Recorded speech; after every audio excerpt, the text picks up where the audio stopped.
Lorsqu'on arrive en Russie, l'une des questions aussi qu'on se pose, c'est, OK, je suis là, mais dans quelle banque est-ce que je dois créer mon compte? Car il y a plusieurs banques, je vois plusieurs banques et puis je me pose la question. Je ne sais pas quelle banque choisir en tout cas. Dans cette vidéo, nous allons répondre à cette question. Bonjour, je m'appelle Blériot Kamsu. Bienvenue sur ce canal. Ici, nous parlons des voyages en Russie et des opportunités d'affaires en Russie. Si tu es intéressé par cette thématique, abonne-toi pour ne manquer aucun contenu de qualité comme celui-ci. Pour ceux et celles qui retardent le pas, vous savez déjà que les procédures se passent chez nous de façon très pro. Très pro. Et on ne paye qu'après obtention du visa. C'est la cerise sur le gâteau, les gars. On ne paye qu'après obtention du visa. C'est pour vous dire à quel point nous faisons uniquement du travail sérieux. Qu'est-ce que tu attends?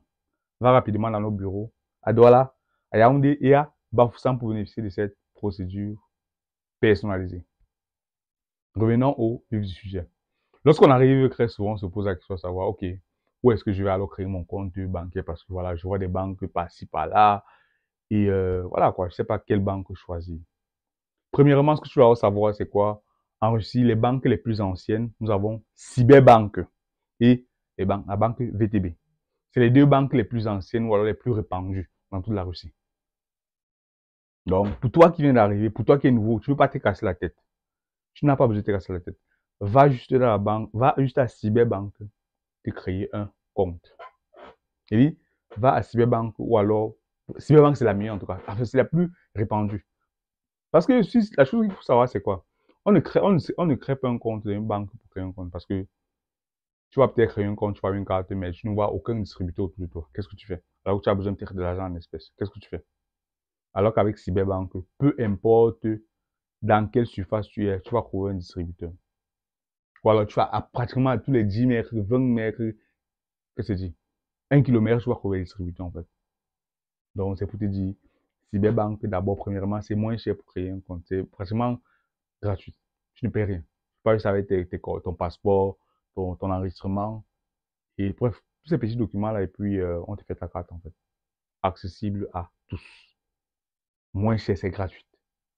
Maintenant, les frais d'entretien mensuels pour recevoir les messages lorsque tu fais des transactions, c'est en moyenne 60 à 70 roubles.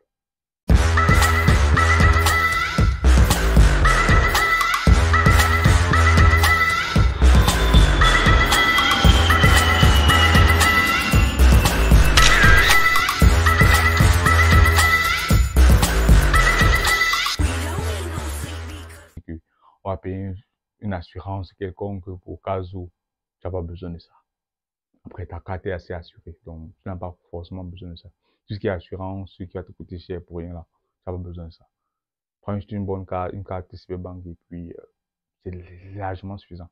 C'est que tu es accessible, peu importe le coût. Tu as besoin de chercher un distributeur. Tu as besoin d'argent en espèces, je veux dire. Tu peux acheter un distributeur le proche, tu as ton argent et puis tu fais ce que tu as à faire avec en fait. Donc, moi, je porte le choix sur Cyberbank parce que c'est la banque la plus répandue et la banque la plus utilisée.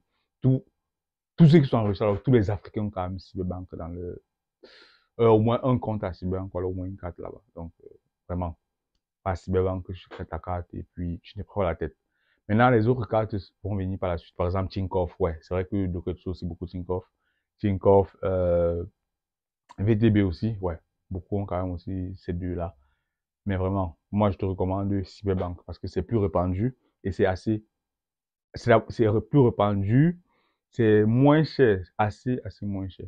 Tu n'as pas besoin de te casser la tête avec ça. C'est très free.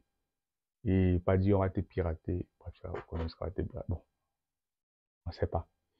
Donc, c'était un peu ça l'objet de la vidéo. Tu connais déjà ce qu'il faut faire.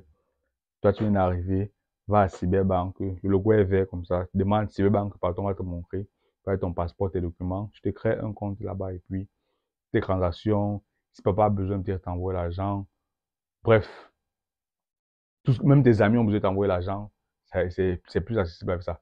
Mais un point rectificatif. Papa et maman à l'étranger, ça ne passe pas en fait. Parce que vous savez tous que, avec la crise que la Russie traverse, le système SWIFT a été pratiquement bloqué ici en fait. Donc, ça ne passe pas. Pour dire, les transactions à l'international, c'est un peu pour le moment. Visa, Master, ça ne passe pas pour le moment. Il n'y a que MIR pour le moment ici en Russie qu'on utilise dans le système MIR. Ce n'est qu'avec ça qu'on se bat à l'intérieur de la Russie, en fait. Donc, c'est pour te dire, tu n'as pas forcément besoin de faire une carte depuis le pays avant d'arriver ici avec. Ça va pas vraiment t'aider. Ça va vraiment t'aider. Tu arrives en Russie, tu te crées une carte chez Cyberbank et puis tu es tranquille pour ton séjour. Parce que la plupart des amis n'ont que Cyberbank. Transactions, tu as besoin de ton ami t'envoie peut-être l'argent, il va te dire, passe-moi ton numéro Cyberbank. Tu vas peut-être ton numéro de téléphone, vu que généralement c'est relié à son numéro de téléphone. Et puis, tu fais la transaction facilement et à pas prix.